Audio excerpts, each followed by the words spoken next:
নিজেকে আল্লাহ বলে দাবি করবেন যে ব্যক্তি তিনি হলেন দাজ্জাল, আর তার আকৃতি হবে মানুষের মতোই। দাজ্জালের ডান চোখ অন্ধ ও ফোলা আঙ্গুরের মতো হবে। দাজ্জালের আগমন কিয়ামত হওয়ার সবচেয়ে বড় আলামত। এখন প্রশ্ন হলো, দাজ্জাল কি ইতোমধ্যে চলে এসেছে? বিস্তারিত থাকছে ডেস্ক রিপোর্টে।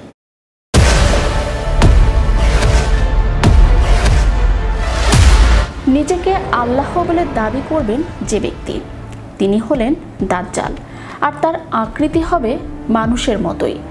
দাজ্জালের ডান চোখ অন্ধ ও ফোলা আঙ্গুরের মতো হবে। দাজ্জালের আগমন কিয়ামত হওয়ার সবচেয়ে বড় আলামত। মানব জাতির জন্য দাজ্জালের চেয়ে অধিক বড় বিপদ আর নেই। বিশেষ করে সে সময় যে সমস্ত মুমিন জীবিত থাকবে তাদের জন্য ঈমান নিয়ে টিকে থাকা অত্যন্ত কঠিন হয়ে পড়বে। সমস্ত নবী আপন উম্মতকে দাজ্জালের ভয় দেখিয়েছেন। আমাদের নবী সাল্লাল্লাহু আলাইহি ওয়াসাল্লামও দাজ্জালের ফিতনা থেকে সতর্ক করেছেন এবং তার অনিষ্ট থেকে বাঁচার উপায়ও বলে দিয়েছেন।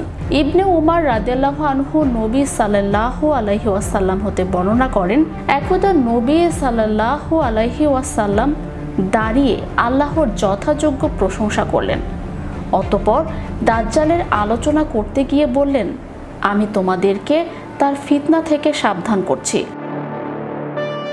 সকল নবী তাদের উম্মতকে দাজ্জালের ভয় দেখিয়েছেন, কিন্তু আমি তোমাদের কাছে দাজ্জালের একটি পরিচয়ের কথা বলবো যা কোনো নবী তার উম্মতকে বলেননি।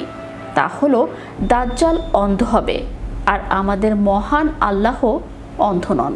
দাজ্জালের আগমনের পূর্ব মুহূর্তে মুসলমানদের অবস্থা খুব ভালো থাকবে। তারা পৃথিবীতে শক্তিশালী এবং বিজয়ী থাকবে। সম্ভবত এই শক্তির পতন ঘটানোর জন্যই দাজ্জালের আবির্ভাব ঘটবে।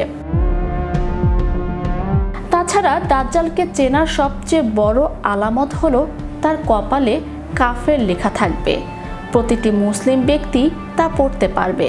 মোট কথা, আল্লাহ মুমিনের জন্য অন্তর্দৃষ্টি খুলে দিবেন, ফলে সে দাজ্জালকে দেখে সহজেই চিনতে পারবে।